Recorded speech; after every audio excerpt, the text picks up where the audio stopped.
الرحیم الصلاۃ والسلام علیک یا رسول اللہ وعلی آلک واصحابک یا حبیب اللہ الصلاۃ والسلام علیک یا نبی اللہ وعلی آلک واصحابک یا نور اللہ.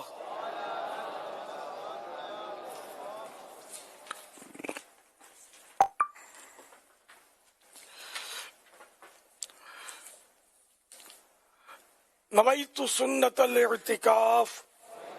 جب کبھی داخل مسجد ہونے کی سعادت پائیں اعتکاف کی نیت ضرور فرمائیں. نیت دل کے ارادوں کہتے ہیں. دلی میں نیت کر لیجئے کہ میں نے سنت اعتکاف کی نیت کی. اب معتکف ہو گئے. دل میں نیت حاضر ہوتے ہوئے زبان سے بھی دوہرا لینا زیادہ اچھا ہے. چاہے مادری زبان میں کہہ لیں کہ میں نے سنت اعتکاف کی نیت کی. تو دل میں نیت ہونی ضروری ہے. تو جب نیت کر لی تو اب جب تک مسجد میں رہیں گے آپ کو مفت میں اعتکاف کا ثواب ملے گا. اور جب مسجد سے باہر نکلیں گے تو یہ نفل اعتکاف ختم ہو جائے گا. یاد رہے مسجد میں کھانا پینا سونا سحری افطار آب زمزم شریف پینا دم کیا پانی پینا نیاز کھانا وغیرہ اسی صورت میں جائز ہوتے ہیں جبکہ اعتکاف کی نیت کی ہو. نیت نہیں کی تھی افطار کا ٹائم آ گیا مسجد میں افطار نہیں کر سکتے.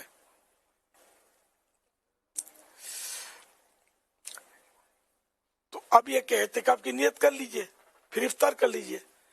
تاہم مناسب یہ کہ ثواب کے لیے اعتکاف کی نیت کی جائے اور کچھ ذکر و درود کر لیا جائے. چاہیں تو 12 مرتبہ درود شریف پڑھ لیں. اب بے شک افطار وغیرہ کریں. صلو علی الحبیب صلی اللہ علی محمد. مکتبۃ المدینہ کا رسالہ سیاہ درود السلام پیج نمبر 2 سے فرمان آخری نبی صلی اللہ علیہ وآلہ وسلم نمبر 2. بروز قیامت لوگوں میں سے میرے قریب تر وہ ہوگا جس نے دنیا میں مجھ سے زیادہ جس نے دنیا میں مجھ پر زیادہ درود پاک پڑھے ہوں گے. صلو علی الحبیب صلی اللہ علی محمد.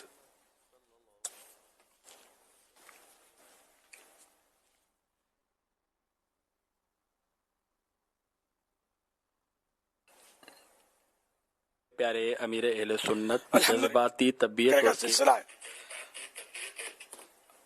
آپ سوالات کیجئے ہر سوال کا جواب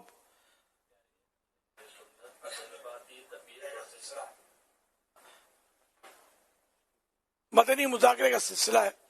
آپ سوالات کیجئے ہر سوال کا جواب وہ بھی بالصواب یعنی درست دے پاؤں ضروری نہیں بن پڑا تو عرض کرنے کی کوشش کی جائے گی. بھول کرتا پائیں فوراً میری اصلاح فرمائیں.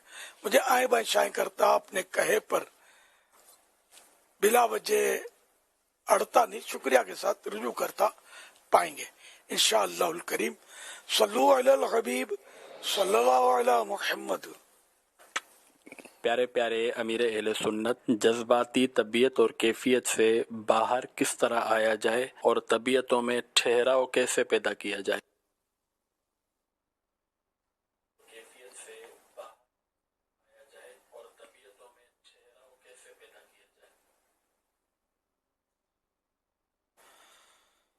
اشارہ دورا سوال ہے.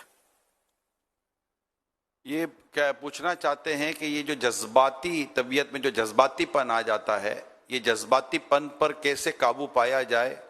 اور بعض اوقات لوگ جلد باز ہوتے ہیں طبیعت میں ٹھہراؤ نہیں ہوتا تو طبیعت میں ٹھہراؤ کس طرح لایا جا سکتا ہے اور کیا چیز بہتر ہے اس پر بھی تھوڑا سا میں نے پلس کر دیا ہے.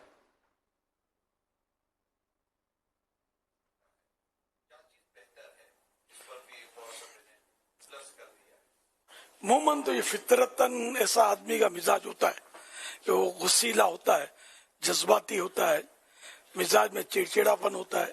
ایک صورت یہ بعض اوقات یہ کہ شروع میں نہیں ہوتا بعد میں ہو جاتا ہے.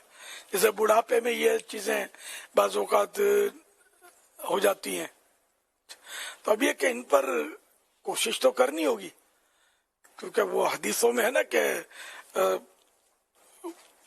پہلوان وہ نہیں جو کسی کو پچھاڑ دے. پہلوان وہ ہے کہ جو غصے کے وقت اپنے آپ پر قابو پا لے. اسی طرح غصے کا گھونٹ پینے کے بھی اپنے فضائل ہیں, غصے پر کنٹرول کرنے کے بھی فضائل ہیں. تو یہ تو ہوا کہ غصہ آتا ہے تو اس پر کنٹرول کیا جا سکتا ہے. ناممکن بات کرنے کا تو حدیث میں ترغیب آنے سے رہی ہے نا. تو یوں مطلب یہ کہ آدمی تکلفاً خود پر کنٹرول کرے, اپنے جذباتی مزاج پر, اور اس کے لیے مطالعہ کرے, اس کے نقصانات معلومات کرے. تو اس طرح جب اس کو معلومات ہوگی, جذباتی پن سے اس کے جو پہلے نقصان ہوئے ہوں گے اس پر یہ غور کرے کہ فلاں جگہ مجھے نہیں بولنا تھا لیکن میں بہت جوش میں آ گیا, غصے میں آ گیا, میں نے یوں بول دیا اور نتیجتاً میری پٹائی ہو گئی تھی, یا پولیس نے ہاتھ رکھ دیا تھا مجھ پر اور لے گئے تھے, وغیرہ وغیرہ. تو ان چیزوں کو یاد کر کے بھی بندہ جو ہے وہ اپنے اس سابقہ انداز پر کنٹرول کرنے کی کوشش کر سکتا ہے, تکلف کر سکتا ہے. پھر یہ کہ بعض اوقات وہ جذباتی بنتا ہے, غصے میں آ جاتا ہے تو اپنے سے چھوٹوں پہ آ جاتا ہے, بڑوں پہ نہیں آتا. تو جس طرح بڑوں کا مجھ پر روب ہے تو میں کنٹرول میں رہتا ہوں, تو اس طرح چھوٹوں کے معاملے میں بھی مجھے کنٹرول میں رہنا چاہیے. یہ کنٹرول میں رہنا میرے لیے ممکن تو ہے, تو میں سب کے معاملے میں کنٹرول میں رہوں کہ جذباتیت سے نقصان ہوتا ہے. اچھا, بعض اوقات جلد بازی بھی ہوتی ہے, جلد بازی کی وجہ سے بھی غصہ آ جاتا ہے کہ اس کو کام چاہیے اپنے ٹائم پر, وہ کام ٹائم پر ہوا نہیں, اب وہ گھوم گئی تو اڑا اڑی کر دی. تو اپنے کو بھی تو کبھی دیر ہو جاتی ہے, سویر ہو جاتی ہے, تو کچھ نہ کچھ ایسا ہوتا رہتا ہے. تو اس لیے آپ کوشش کر کے اس پر کنٹرول کریں. واللہ تعالی اعلم ورسولہ اعلم عز وجل وصلی اللہ تعالی علیہ وآلہ وسلم. صلو علی الحبیب صلی اللہ تعالی علی محمد. آپ نے جو جواب ارشاد فرمایا ہے حضور, تو اس میں آپ نے جذباتی انداز کو اور غصے کو ایک ساتھ بیان فرمایا. تو کیا یہ جو جذباتی ہونا ہے یہ غصہ ہی ہے, جو جذبات میں بندہ غصے میں ہی آ جاتا ہے؟ ایک تو یہ آپ سے وضاحت لینی تھی. دوسرا یہ کہ جیسے کہ بعضوں کا کسی کو دین کا بہت زیادہ درد ہوتا ہے, دین کی بڑی کڑھن ہوتی ہے, تو اس کے سامنے دین کا کام ایسا ہوتا نظر نہیں آ رہا ہوتا, تو اس میں وہ مطلب کہ وہ اس کا دل جلتا ہے. تو کیا آپ دل جلنے کی اجازت دیں گے, یا دل جلے تو سامنے والے کو بھی جلا دینا ہے, اس کی بھی آپ اجازت دیں گے؟ کہ بعضوں کا دل جلتا ہے تو ایسا جلتا ہے کہ وہ باتوں باتوں میں سامنے والے کو بھی جلانے کی کوشش شروع ہو جاتی ہے. تو اس معاملے میں آپ کیا فرماتے ہیں؟ دو بات. تیسری بات یہ کہ یہ ارشاد فرمائیے کہ آپ نے کہا کہ کسی کی وجہ سے طبیعت میں وہ وہ کام وقت پہ نہیں ہوا ہوتا, تو ظاہر ہے کہ جب ہم بھی اگر اپنے ٹائمنگ کو اس طرح لے کر نہیں چلتے اور ہمیں دیر ہو گئی ہوتی ہے, اب اٹھنے میں دیر ہو گئی, کھانے میں دیر ہو گئی, باتوں میں دیر ہو گئی, تو گھر سے نکلنے میں دیر ہو گئی, تو بعض اوقات ہم خود اپنی وجہ سے جلد بازی میں آ جاتے ہیں جس سے نقصان ہوتا ہے. تو اس میں وقت کی پابندی کا لحاظ رکھنا بھی کیا اس میں ٹھہراؤ پیدا کرنے میں مددگار ثابت ہوگا؟ کہ اگر میں وقت کی پابندی کرتا ہوں اور ٹائم ٹیبل کے مطابق چلتا ہوں تو ہو سکتا ہے کہ وہاں جلد بازی والے کاموں سے بچ جاؤں. تو یہ تین الگ الگ تھے, میں نے کہا اس پر بھی اگر آپ ارشاد فرما دیں.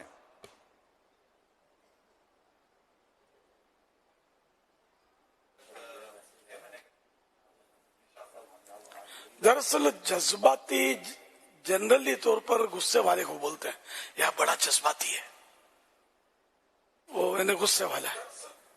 باقی وہ جو جذباتی کہ دین کا کام نہیں ہو رہا تو یوں جذباتی ہے, اس میں جذباتی عام طور پہ بولا تو نہیں جاتا. پھر وہ کہ اس کے ماشاءاللہ دین کی خدمت کے بڑے جذبات ہیں, جذبات والا آدمی ہے کہ دین کی خدمت ہونی چاہیے. اچھا, اب یہ کہ جذبات میں آ کر دوسرے پر غصہ اتارنا, یا جو دین کا کام نہیں کر رہا اس پہ چڑھائی کر دینا, تو یہ بھی ٹھیک نہیں ہے نا, کیونکہ دین کا کام کر رہا ہے اللہ کی رضا کے لیے. اور اگر کسی نے کوئی کمزوری ہے کسی میں تو ہر فرد یہ تو اختیار نہیں رکھتا نا کہ اس کے ساتھ مطلب ہے کہ وہ ڈانٹ ڈپٹ کرے یا مار داڑ کرے, تو اس طرح تو پھر وہ شیطان کا کام ہو جائے گا.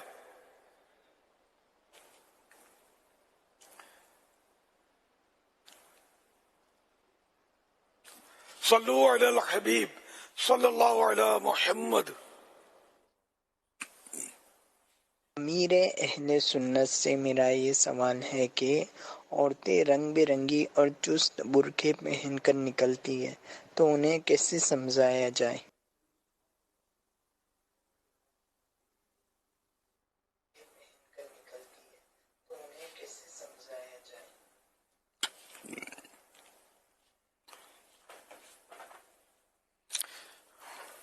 امام غزالی رحمت اللہ علیہ نے تو لکھا ہے کہ وہ برقع ڈھیلا ڈالا خیمہ نما ہو، یعنی کہ وہ کیمپ کی طرح ہو پھیلا ہوا، یعنی اس میں یہ پتہ ہی نہ چلے کہ عورت بوڑھی ہے جوان ہے، کچھ سمجھ نہ پڑے، ایسی ڈھکی ہوئی ہو پورے سے.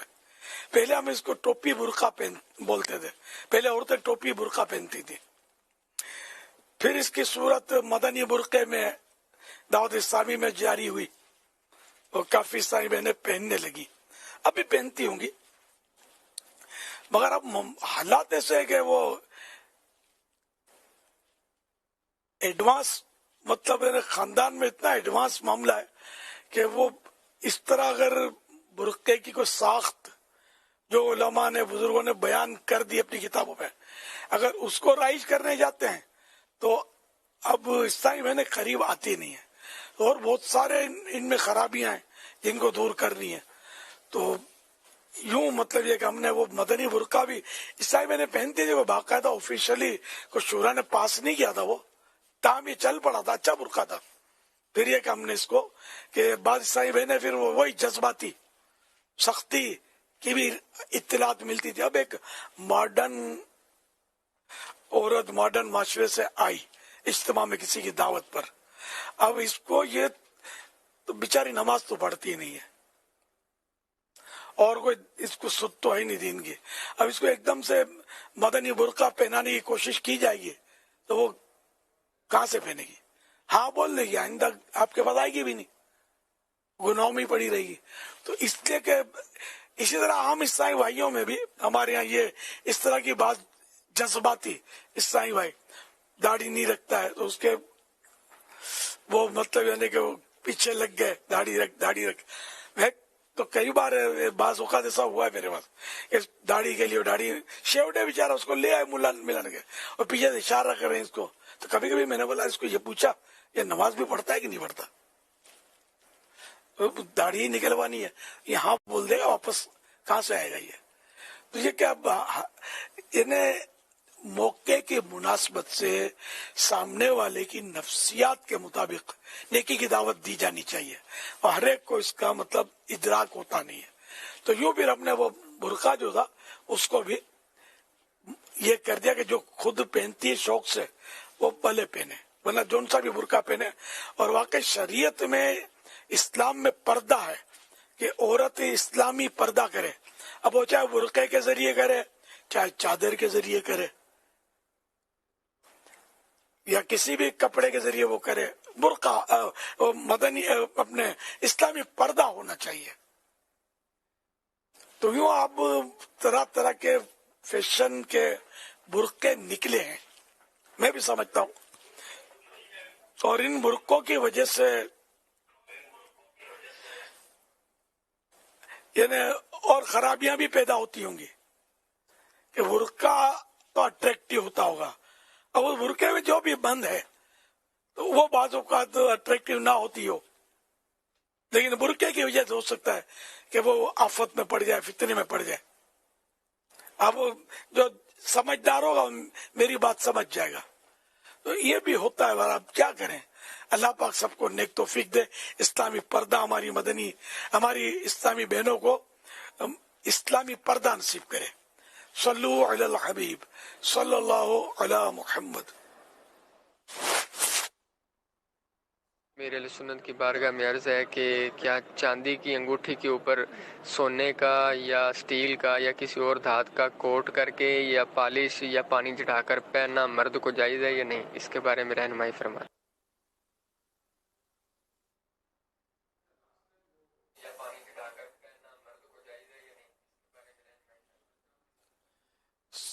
سونے کا پانی چاندی کی انگوٹھی پر چڑھا ہوا